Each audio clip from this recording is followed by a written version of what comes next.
이 땅의 모든 부모님들의 1순위 기도 제목을 이야기하라면 자녀들을 위한 것인 것 같아요.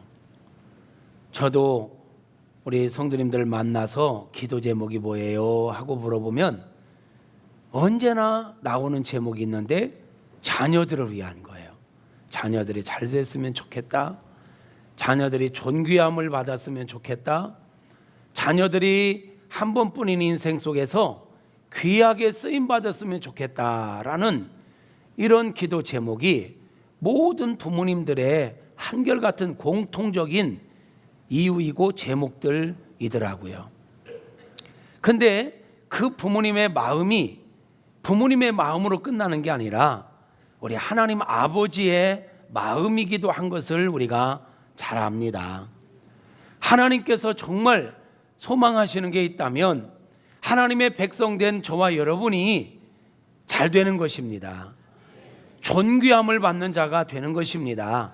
하나님과 사람 앞에 존귀함을 받을 수 있는 삶, 그런 삶을 사는 것, 그리고 한 번뿐인 인생을 멋지게, 귀하게, 특별하게 축복의 통로로 쓰임받으며 살기를 소망하는 게 우리 하나님 아버지의 간절한 소원인 줄로 믿습니다. 우리 부모들이 자녀들을 키우면서 잘 되기를 원하고 사람들에게 인정받고 존귀함 받는 자가 되기를 바라고 특별한 인물로 쓰임받기를 원하지만 살아가는 모습을 보면 말하는 거나 삶의 태도나 삶의 방향이 그러지 않을 때 우리는 그냥 두지 않습니다. 혼내지요. 그래도 안 되면 매를 들기도 합니다. 미워서가 아니죠. 그를 고통스럽게 하려고 하는 게 아니죠. 그를 바르게 키워서 잘 되게 하려고, 어떻게든지 하나님과 사람 앞에 존귀함 받는 자녀가 되게 하려고 매를 들기도 하는 것입니다. 하나님께서도 그러하십니다.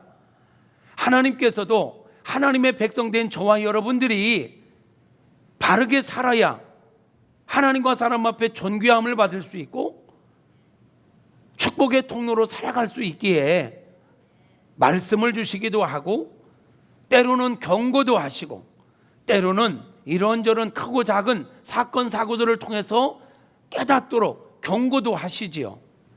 그럼에도 불구하고 그것을 깨닫지 못하면 참 이게 하나님의 마음에 근심덩어리가 되는 거고 참으로 안타까움이 되는 거예요. 오늘 저는요, 지난 한 주간 우리가 묵상했던 에스겔서 24장부터 28장까지 나타난 많은 말씀들 가운데 특별하게 제 마음 가운데 강력하게 다가왔던 말씀들이 몇 구절이 있어서 그 말씀들을 함께 여러분들과 나누며 하나님의 마음을 좀 헤아려 보고자 합니다. 여러분, 에스겔서는 우리가 잘 아는 것처럼 남유다와 그 주변에 속한 나라들이 하나님의 심판을 받을 수밖에 없었던 이유들을 에스겔 선지자를 통해서 하나님께서 알려주셨던 부분들입니다. 그런데 그 말씀들을 이렇게 묵상하다 보니까요, 이거는 이스라엘 백성들을 그리고 그 주변에 있는 나라들만을 위한 말씀들이 아니더라고요. 바로 오늘 저와 여러분을 향한 말씀들이기도 함을 깨달았기에 함께 그 말씀들을 나누고 싶습니다. 주님의 음성으로 들었으면 좋겠습니다. 오늘 처음 교회 오신 분들에게까지도 이 하나님의 사랑의 음성이 들려지고 깨달아지는 은혜로 이어지기를 주님의 이름으로 축복합니다. 첫 번째로 보고 싶은 것은 에스겔 24장 12절부터 14절까지의 말씀인데요, 이 말씀을 현대어 성경으로 앞에 띄워드릴 테니까 함께 읽겠습니다. 제가 요즘 계속 원포인트 설교를 했는데 오늘 아주 오랜만에 3대지 설교를 하려고 해요. 3가지 주제를 가지고 설교하려고 한다는 거예요. 그 첫 번째가 이 말씀입니다. 우리 함께 읽어볼까요? 시작. 그런데도 그 모든 노력이 헛수고였다. 워낙 녹이 슬어서 타오르는 불 속에서도 떨어지지 않았다. 예루살렘아, 나는 너를 그토록 깨끗하게 씻어내려고 하였다. 그러나 너는 음행과 폭력의 이골이 나서 깨끗해지려 하지 않았다. 그러므로 너는 이제 그대로 더럽게 되어라. 나는 분이 다 풀릴 때까지 너를 더럽게 놓아둔 채 화를 퍼부어 주겠다. 나는 더 이상 너의 죄를 묵인하지 않고 내가 말한 대로 어김없이 수행할 것이다. 나는 너를 전혀 아깝게 보지도 않고 마음을 돌리지도 않겠다. 내가 지은 대로 벌을 받을 것이다. 나 여호와가 말하였으니 그대로 실행에 옮기겠다. 다시 12절로 넘겨주시고 말씀 끄지 마시고 그냥 올려놓으세요. 그런데도 라는 접속사로 말씀이 시작되네요. 지난주에도 그러므로 라는 이음시로 시작하면서 그러면 이 앞을 봐야 된다 했죠. 그런데도 이 말이 나올 때는 이 앞에 부분을 봐야 돼요. 24장 1절부터 11절까지는 어떤 내용이냐면 이런 내용이에요. 하나님께서 이스라엘 백성들을 특별하게 선택하셨어요. 그들을 존귀하게 여기며 그들을 통하여 세계 열방을 구원하실 목적을 가지고 하나님께서 이스라엘 민족을 택하셨단 말이에요. 그들을 존귀한 자로 제사장 국가로 멋지게 쓰시기 위해서는 이들이 정결해야 돼요. 거룩해야 된단 말이에요. 하나님의 말씀대로 살아야만 되었어요. 그런데 그들이 하나님의 뜻을 따라 거룩하게 산 게 아니라 사명을 감당하기는커녕 자기들 신앙 하나도 제대로 감당하지 못하고 우상을 섬기고 세상의 빛과 소금의 역할을 감당하기는커녕 오히려 세상 사람들보다 더 악하게, 음란하게, 추하게, 더럽게 살았다라는 거예요. 그래서 하나님께서는 그들에게 선지자들을 끊임없이 보내면서 그렇게 살면 안 돼. 그런 생각을 갖고 살면 안 돼. 그렇게 말하면서 살면 안 돼. 그런 모습으로 살면 안 된다고. 그러지 말라고 선지자들을 통해서 계속 말씀을 하셨어요. 말씀을 하시지만 듣지 않으니까 주변 나라들, 주변 족속들을 보내서 그러면 안 된다고 하면서 매를 들기도 하셨지요. 끊임없이 이렇게 매를 들고 경고의 말씀을 주시고 때로는 달래기도 하고 얼레기도 하고 경고하기도 하고 매를 들기도 했지만 도대체가 이들이 깨닫지를 못하는 거예요. 그래서 하나님께서는 어쩔 수 없이 지금 이 24장은 남유다가 멸망할 수밖에 없었던, 바벨론에 의해서 멸망할 수밖에 없었던 이유를 얘기하는 건데, 하나님께서 극단적 조치로 이스라엘 남유다를 바벨론에 멸망을 하고 포로로 끌려가게 만드는 장면이에요. 그것을 24장에서는 이렇게 표현해요. 내가 끓는 가마를 준비하겠다. 이 끓는 가마는 바벨론을 의미하는 거예요. 바벨론에 이 끓는 가마를 준비해서 내가 너희들을 그 끓는 가마 속에 집어넣고 푹 삶겠다. 끓는 가마 속에 양을 집어넣고 고기를 집어넣고 푹 삶겠다. 이 말은 너희들을 내가 정결하게 하기 위하여 바벨론에 너희들을 붙여 너희들을 고통받게 하겠다. 너희들을 미워서 고통을 주는 게 아니다. 너희들을 미워서 너희들을 고통스럽게 하는 목적이 아니라 너희들을 정결케 하려고 내가 너희들에게 이런 고통을 허락하는 거다. 그런데도 이러기서 나오는 거예요. 내가 이런 마음으로 너희들을 위해서 이렇게 마음을 썼는데도 그 모든 나의 수고가, 노력이 헛수고가 되었다. 너희가 도대체 내 마음을 헤아리지 않고 깨닫지 못하고 돌이키지 않고 어떻게 됐다고요? 워낙 녹이 슬어서 이 말은 그들 안에 있는 고집, 그들 안에 있는 죄, 그들 안에 있는 잘못된 습관, 이런 것들이 너무 고착화돼서 도대체가 그런 타오르는 불 속에서도, 그런 고난과 그런 연단 속에서도 도대체가 그 녹이 없어지지 않았다 말이에요. 이해하시지요? 네. 그 지금 상상이 되지요?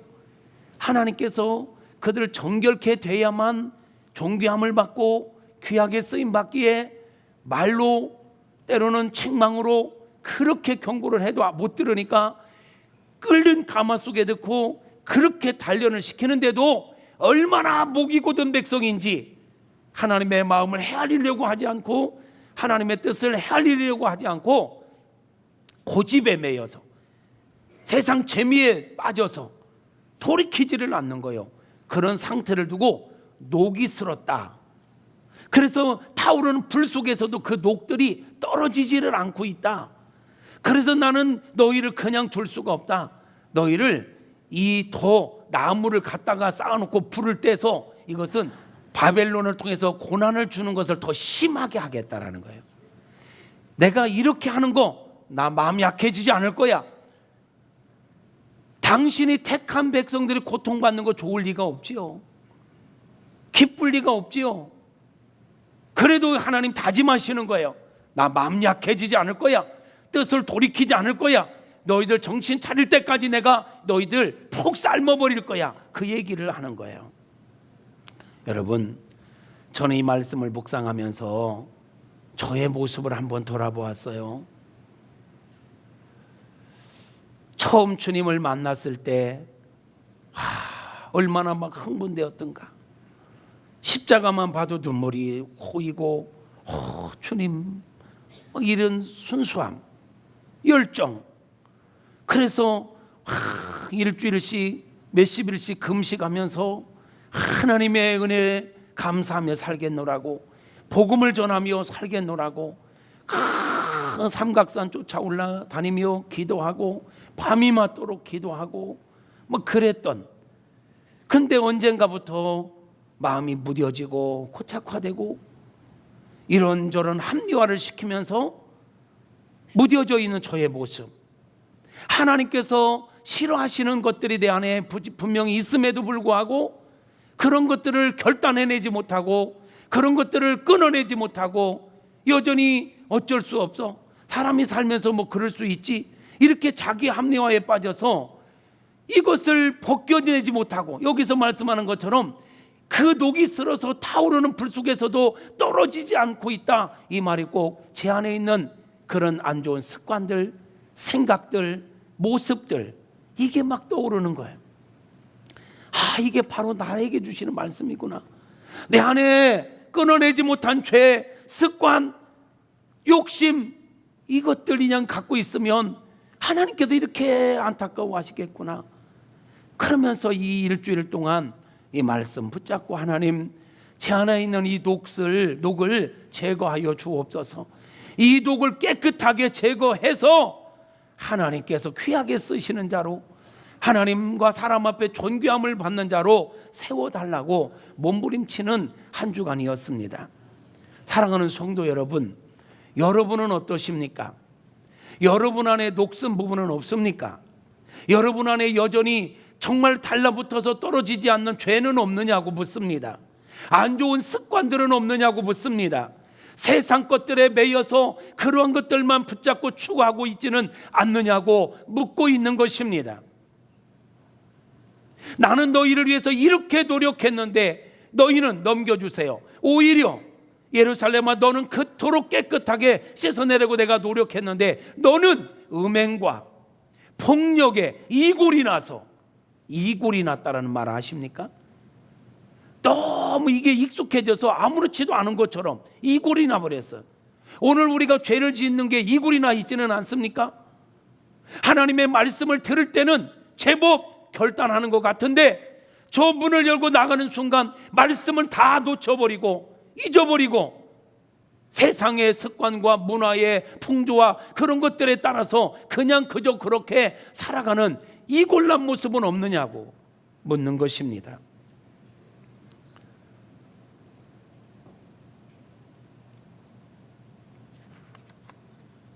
성경은 이스라엘 백성들을 향하여 목이 곧은 백성이라고 많은 곳에서 지적하지요. 목이 곧다는 게 뭡니까? 고집스럽다는 거예요. 말씀을 들어도 회개하지 아니하고 돌이키지 아니하고 자기 고집대로, 자기 마음대로, 자기 기분대로, 자기 감정대로, 자기 습관대로 못된 모습, 이골남대로 그냥 살아가는 모습, 이걸 보고 목이 굳은 백성이라 칭하거든요. 그러니까 이게 그 뜨거운 불가마 속에서도 변화되지 않는 이런 목이 굳은 백성의 모습이 그대로 나오는 거예요.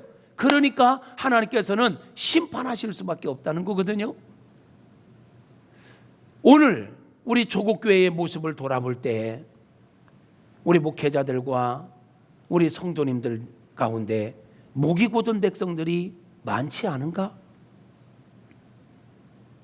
언젠가부터 우리 조국교회가 너무 형식화된, 고착화된 모습으로 예배하는 자들이 넘쳐나고 있어요. 물론 그렇지 않은 분들이 있어요.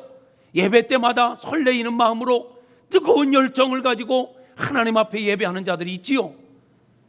그런가 하면 많은 이들이 그러지 않고 그저 고착화된 모습으로 감격 없이, 설레임 없이, 감사 없이 그냥 종교인의 한 모습으로 주일날 겨우 1시간 와서 예배의 자리에 있다가 가는 것으로 내 의무를 다한 것처럼,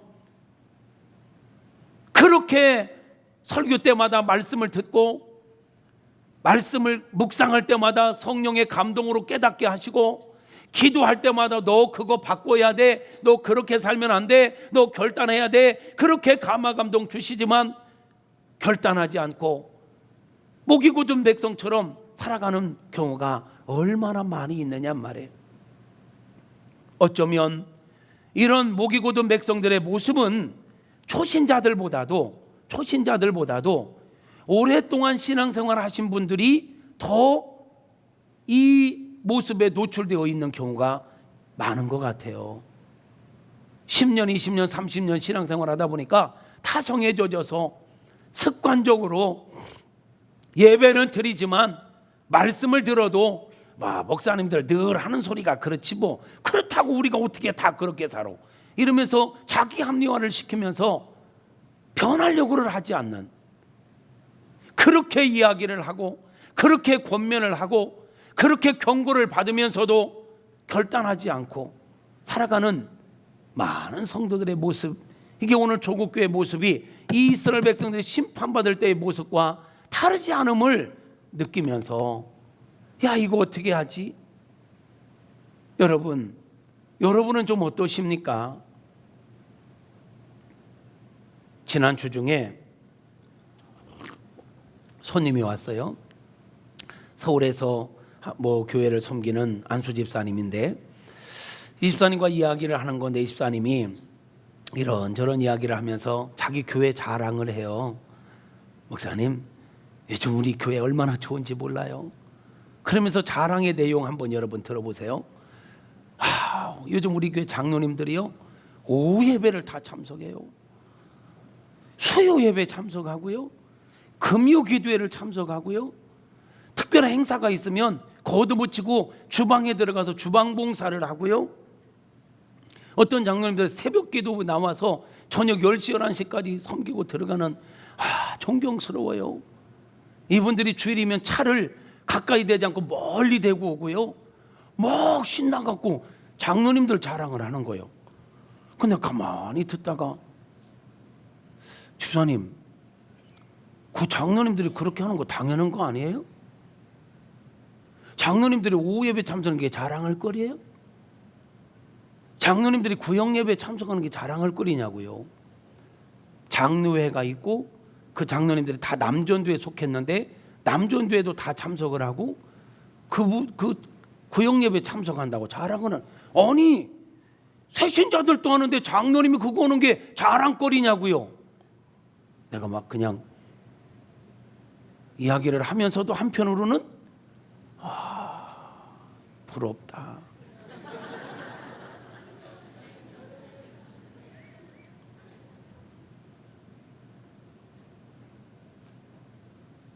이분이 그런 자랑을 하는 이유를 제가 알지요. 그분이 전에 섬기던 교회가 있어요. 그 교회 장로님들은 오후 예배 참석 안 하는데, 장로회는 당회는 참석하는데 남전도에도 참석 안 하는데, 기도의 참석은 더더욱 않는데 그렇게 집사 때 열심히 하던 이들이 장로원 직분 받고 왜 왔냐는 말이야. 평신도들이 그렇게 뒤에서 얘기하는데도 않는데 주일이면 차는 언제나 제일 앞에 문 앞에 갖다 대고 그 교회는 늘 싸우고 그래서 이분이 결국은 옮겼거든. 그래서 그러니까 이분의 눈에는 희한하게 보이는 거예요. 현재 교회가 전에 섬기는 데는 리더들이 전혀 본의 안 됐는데 여기는 너무 잘하는데 그 너무 잘한다는 게 상식적으로 볼 때 너무 기본 아니냐는 거야. 여러분이요, 이게 오늘 조국교회 현실이에요. 이 기본을 하는데 자랑할 정도가 됐다.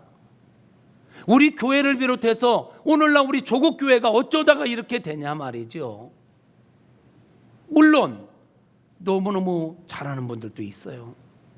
이분이 섬기는 지금 교회 막 생명의 역사가 강력하게 일어나고 있습니다. 작년과 올해 약 300명이 늘었대. 300명이 늘지요. 앞장선 리더들이 그렇게 하는데 늘고 말고요.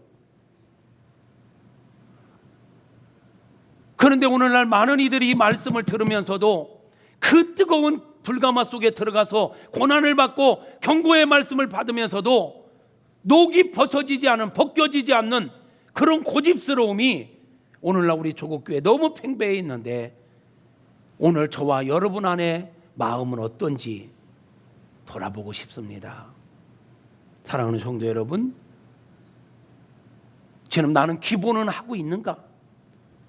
하나님께서 나를 존귀하게 여기시고 더 귀하게 쓰시고 싶어서 우리에게 은혜를 주셨는데 우리는 은혜를 제대로 받고 있는가 돌아보자고 이 말씀을 전하고 있는 것입니다. 사랑하는 성도 여러분, 결단해야 합니다. 분명히 지금 이 말씀을 들으면서 저와 여러분 안에 부딪혀오는 말씀이 있을 것입니다. 내 안에 벗겨지지 않은 이 녹이 있다. 나에게는 이런 녹이 있다. 그거 결단했으면 좋겠습니다. 결단하고 회개하는 은혜가 있기를 바랍니다. 내 힘으로 내 결단으로 안 되는 부분 성령 하나님께서 찾아오셔서 불로 녹여주시기를 바라고 씻어주시기를 소망합니다. 그리고요, 우리 안에 이게 정말 정결하게 되어지기 위해서는 내 안에 녹들이 제거되고 더러운 것들이 제거되기 위해서는 은혜를 사모하십시오. 은혜를 채우셔야 합니다. 사람은요, 무엇을 입력하느냐에 따라서 거기에 속한 사람이 됩니다. 세상적인 것만 계속 입력하면 매일 TV나 보고 매일 드라마나 보고 매일 인터넷만 하고 매일 유튜버나 보고 세상 것만 계속 보면 세속적인 사람이 됩니다. 그런데 말씀을 듣고 말씀을 묵상하고 기도하고 예배 참여하고 이래 은혜를 계속 공급받으면 영적인 사람이 됩니다. 여러분은 지난 일주일 동안 무엇을 여러분 안에 입력하셨는지요? 무엇을 입력하셨는지요?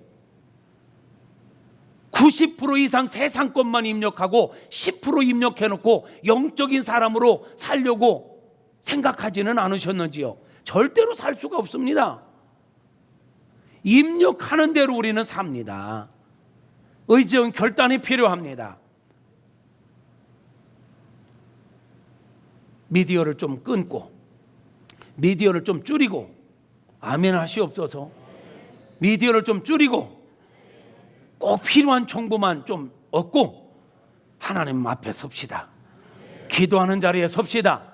하나님의 말씀, 진리의 말씀을 더 많이 여러분 입력할 수 있기를 주님의 이름으로 축복합니다. 그래서 우리 안에 있는 더러운 이 녹슨 것들을 깨끗하게 제거하는 그런 은혜가 있기를 축복합니다. 이 안에 우리 안에 있는 이 녹들이 제거되어야 하나님 앞에 존귀함, 사람들에게 존귀함 받고 마지막 때 축복의 통로로 우리가 쓰임받게 될 것입니다. 할렐루야. 그렇게 되어지기를 주님의 이름으로 축복합니다. 두 번째, 마음에 강력하게 왔던 말씀은 에스겔서 25장 3절과 6절 말씀입니다. 이 말씀은요, 이스라엘 백성들이 지금 이렇게 하나님께서 주시는 기회를 선용하지 못하고 고집을 부리다가 하나님의 심판을 받잖아요. 그래서 하나님께서 바벨론에 이 남유다를 붙여가지고 멸망하게 만들어요.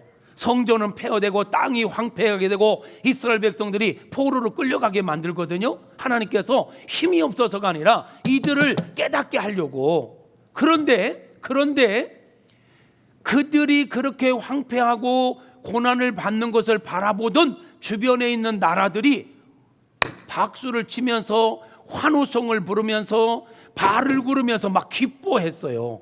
그랬더니 하나님께서 그거 싫다. 왜 남들이 어려움 당하는 걸 보고 그렇게 기뻐하냐? 그건 죄다. 그들이 심판받은 것처럼 너희도 심판할 거야 하는 이야기가 에스겔 25장 3절과 6절에 그 뒤에도 많이 나와요. 근데 2절만 한번 보겠습니다. 시작. 너는 그들에게 이렇게 전하여라. 나 주 여호와가 하는 말이다. 너는 내 성전이 더럽혀졌을 때나 이스라엘 땅이 황폐해지고 유다 백성이 포로로 끌려갔을 때에 언제나 잘 되었도다 하고 환호성을 질렀다. 나 주 여호와가 말한다. 이스라엘 땅이 황폐해졌을 때 너희 암몬 족속들이 음흉한 마음을 품고서 기뻐하였다. 남이 망하는 것을 보고 손뼉을 치고 발을 구르며 즐거워하였다. 이거예요. 그것을 하나님께서 물론 지금 이 사람들이 누구냐면 암몬 족속, 모압 족속, 두로 족속 이들이거든요. 이들이 이스라엘 백성들이 고난을 받을 때 막 손뼉을 치며 환호성을 지르며 발을 구르며 너무너무 좋아하는 거예요. 그때는 하나님께서 이들이 잘못한 거 많아요. 죄 지은 거 많아요. 근데 오늘 성경에 너희들 심판받을 수밖에 없어. 이유는 그들이 고난을 받을 때 너희가 너무 좋아했기 때문이야.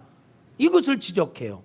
이 말씀을 보면서 우리에게 주는 메시지가 뭐냐면 하나님은 다른 사람들이 고난받을 때 기뻐하고 즐거워하는 것을 죄로 보시는구나.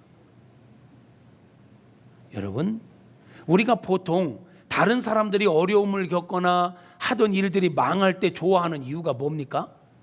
같은 업종의 사업을 하는데 저 사람이 망하면 내가 유익을 얻을 것 같으면 남들 망할 때 좋아해.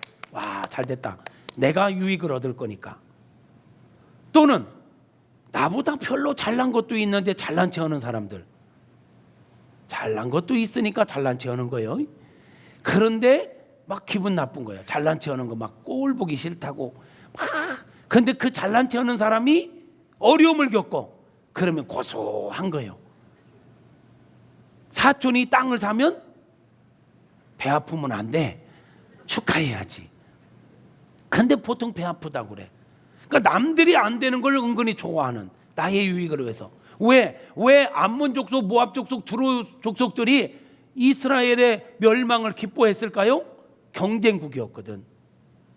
경쟁국이 폐허되니까 그렇게 막 환호성을 지르며 발을 구르며 좋아했단 말이에요. 그런데 하나님께서는 아니 당신의 백성들을 당신의 계획 가운데 징계하는데 그것을 막 환호성을 지르며 좋아하니까 이게 또 얼마나 괘씸하시겠냔 말이야. 무슨 말인가 못 알아들어요? 예를 들어볼게요. 여러분이 여러분 자녀들을 가르치기 위해서 자녀들이 뭔가 잘못했을 때 막 혼내고 그래도 못 알아듣고 고집을 부리면 애들이 한 대 맞으면 잘못했어, 아빠 잘못했어 이래야 되는데 가끔 고집스러운 놈들은 딱 때리면 때려 죽여 이러는 새끼들이 있어. 막 이렇게 지금 이스라엘 백성이 이러고 있는 거거든. 그래서 막 심하게 다루시는데 여러분 자녀들 막 심하게 혼내고 있고 벌 세우고 있는데 옆집에 누가 보면서 아이 그놈의 새끼 잘 혼난다, 너는 혼나야 싸 그러고 지나가면 여러분 혼나야 싸 하는 옆집 그분 이쁘겠어요, 괘씸하겠어요? 당해보셨구나. 내 새끼가 잘못해서 내가 혼내는 거는 가능하지만 내 새끼가 잘못해서 혼내는데 그것을 환호성을 지르며 발을 구르며 좋아하면 아주 그냥 지금 그 기분이야. 하나님께서 여러분 여기서 우리에게 주는 메시지가 있어요. 다른 사람이 고난을 당할 때 기뻐하거나 즐거워하지 마세요. 왜요? 하나님께서는 그것을 죄로 보신다고요. 하나님은 우리에게 말씀하십니다. 어려운 이웃이, 아니 원수라 할지라도 어려움을 당할 때는 기본이 뭐냐? 그를 긍휼히 여겨라. 그에게 손을 내밀어 돕는 자가 되라고 성경은 우리에게 말씀합니다. 출애굽기 23장 4절에 보니까 이런 말씀합니다. 시작. 내 원수의 소나 나귀가 길을 잃고 헤매고 있는 것을 보거든 그 임자에게 끌어다 주어라. 아무리 원수의 것이라 할지라도 소나 나귀가 길을 잃었는데 더 멀리 가라고 쫓아버리면 안 되지. 그죠? 또 잠언 24장 17, 18절을 보니까 생각만 해도 보기 싫은데 원수가 크나큰 불행에 빠졌다 해서 박수치며 즐거워해서는 안 된다. 그가 아예 망해버렸다 해서 마구 기뻐하면 안 된다. 네가 경망스레 구는 꼴을 보고 여호와께서 좋아하시리라고 생각하느냐? 원수에게 내렸던 불행을 너에게 돌리실까 두렵구나. 여러분, 원수라 할지라도 어려움을 겪으면 기본적으로 사람이란 그를 불쌍히 여기고 그를 위해 기도하는 게 기본이에요. 기본. 아멘입니까? 잠언 25장 21절과 22절에 와도 원수가 배를 골고 앉아 있거든 그에게 먹을 것을 나눠줘라. 원수가 목말라 애타하거든 그에게 마실 물을 떠다 줘라. 먹을 것을 갖다 주고 마실 물을 떠다 주면 너하고 원수진 그 사람이 얼마나 부끄러워하겠느냐. 선으로 악을 이기는 겁니다. 하나님께서 그런 자에게 보상해 주실 것입니다. 물론 요즘은 시대가 너무 악해져 가지고요, 원수가 막 어려움을 겪을 때 도와주면 고마워하기보다는 또 더 내놔라 하는 시대가 돼버렸어. 그러면 또 속상하죠? 속상할 거 없대요. 여호와께서 너에게 보상해 준다. 그 사람이 보상하지 않아도 여호와께서 보상하신다. 우리 예수님은 마태복음 5장 44절에 이렇게 말씀하시네요. 그러나 나는 너에게 이렇게 말한다. 원수를 사랑하라. 너희를 박해하는 자들을 위해서 기도하라. 누가복음 6장 35절은 이렇게 말씀합니다. 너희는 원수를 사랑하고 그들에게 선한 일을 하며 아무것도 바라지 말고 꿔주라.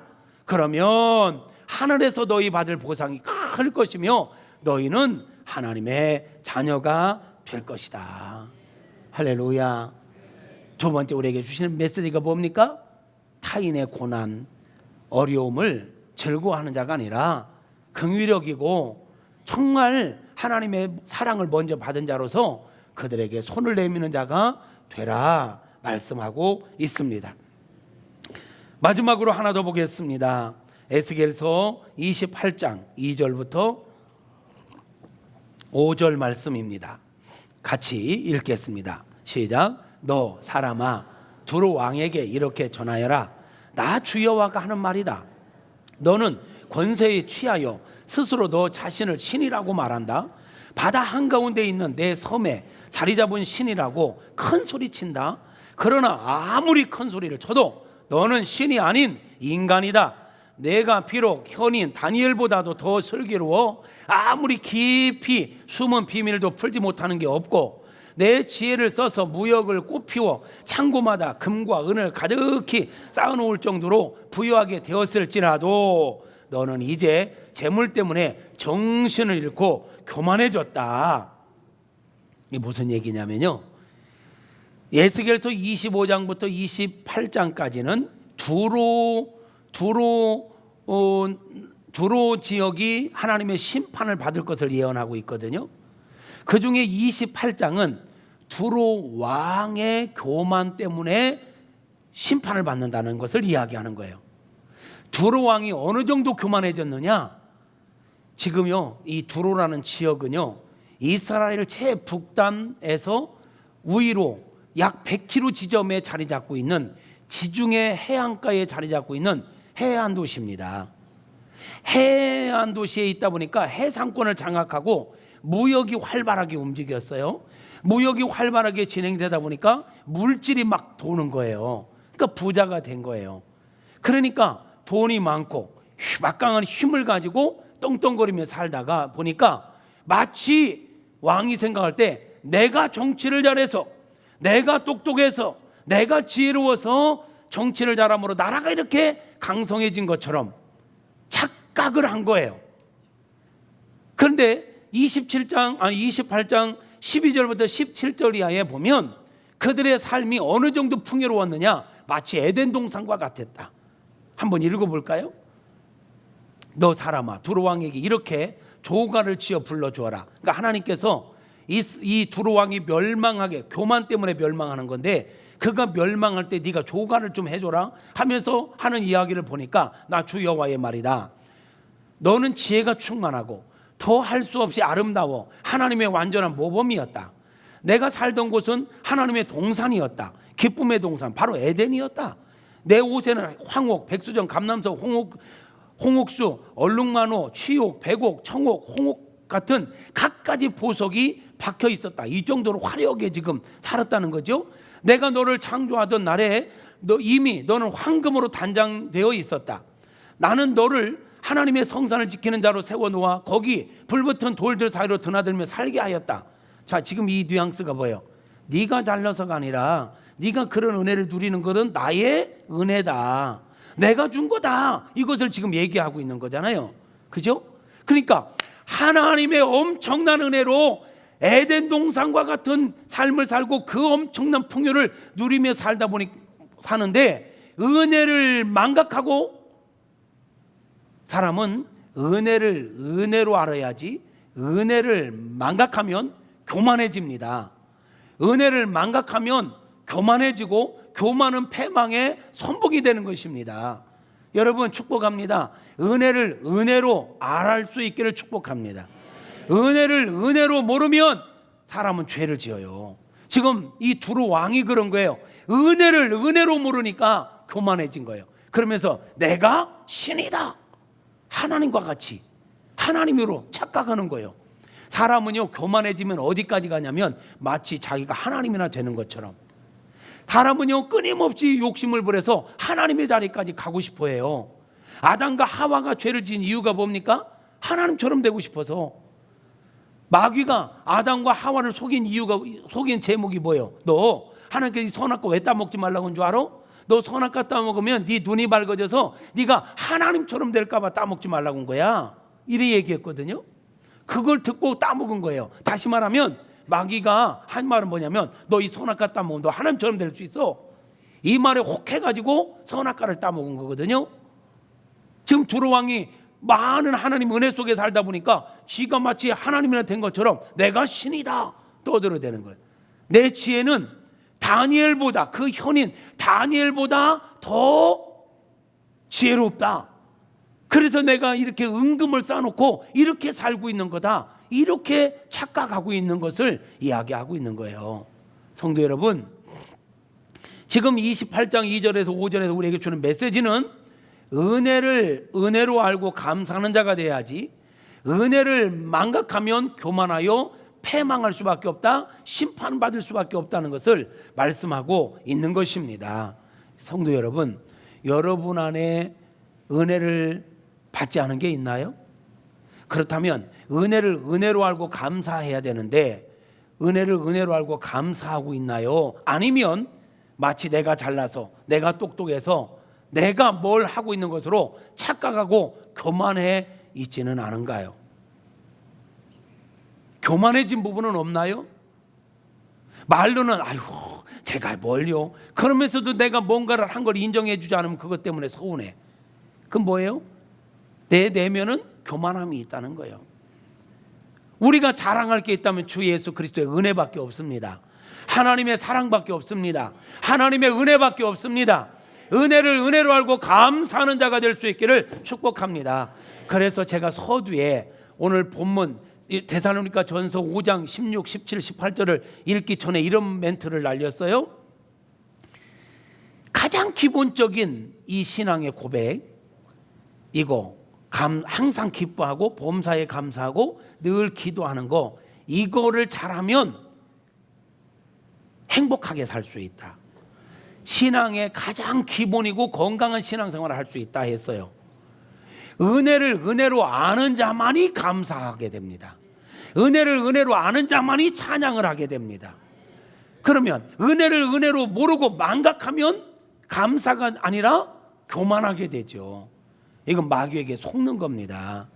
그래서 항상 기뻐하고 범사에 감사하고 연약한 존재이기 때문에 늘 기도하는 것 신앙의 기본인 것입니다. 저와 여러분 안에 감사가 회복되어지기를 축복합니다. 기쁨이 회복되어지기를 축복합니다. 저와 여러분이 하나님을 위해서, 교회를 위해서, 사람들을 위해서 뭔가 할 수 있다는 거, 그것도 은혜 아닙니까? 뭔가 할 수 있는 능력이 있다는 거, 그것도 은혜 아니냐고요. 예, 다윗이요, 하나님의 성전 건축을 해서 엄청난 헌신을 했어요. 그래놓고 다윗이 한 말, 내가 무엇이기에 하나님 앞에 이렇게 드릴 수 있는 은혜를 주셨습니까? 엄청난 헌신을 하고 나이만큼 헌신했어, 이게 아니라 내가 무엇이기에 나에게 이렇게 헌신할 수 있는 은혜를 주셨느냐고, 헌신할 수 있어서 감사하다고 그렇게 기도했던 다윗, 이게 은혜를 은혜로 하는 모습입니다. 여러분들이 다른 사람보다 잘난 부분이 있습니까? 다른 사람보다 잘하는 게 있습니까? 다른 사람보다 미모가 뛰어납니까? 다른 사람보다 공부를 많이 하셨습니까? 다른 사람보다 돈이 많습니까? 은혜입니다. 교만하지 말고 그 모든 걸 가지고 하나님을 기쁘시게 하고 그 모든 걸 가지고 사람들을 행복하게 하는 귀한 축복의 도구가 되어지기를 축복합니다. 말씀을 정리합니다. 아직도 우리 안에 해결되지 않은 녹들이 있다면 이 한 주간 하나님 은혜 가운데 제거하는 은혜가 있기를 축복합니다. 내 주변에 어려움을 겪는 사람들을 바라볼 때 조롱하지 말고 기뻐하지 말고 그들을 긍휼히 여기는 선한 마음을 가지고 사랑하며 도우며 살아갈 수 있기를 축복합니다. 나의 나된 것이 주의 은혜임을 알아 은혜를 망각하지 말고 은혜를 은혜로 알고 감사하며 하나님 앞에 찬양하며 살아가는 저와 여러분 모두가 되어지기를 축복합니다. 야고보서 5장 13절에 보면 너희 중에 고난당하는 자가 있느냐? 저는 기도할 것이요. 너희 중에 즐거워하는 자가 있느냐? 그는 찬송할지니라. 우리가 인생사 수많은 일들을 만나는데 그 많은 일들을 두 가지로 딱 나눈다면 고난이라는 문제와 즐거움이라는 문제일 것입니다. 성경은 우리에게 고난당할 때는 낙심하거나 절망하거나 우울해하지 말고 하나님, 문제 해결자 되신 하나님께 기도하라. 너희 안에 좋은 일이 있느냐, 즐거운 일이 있느냐, 교만하지 말고 하나님의 은혜임을 알아, 감사하라, 찬양하라. 오늘 시작된 이번 한 주간 어려운 일을 만날 때는 하나님께 기도합시다.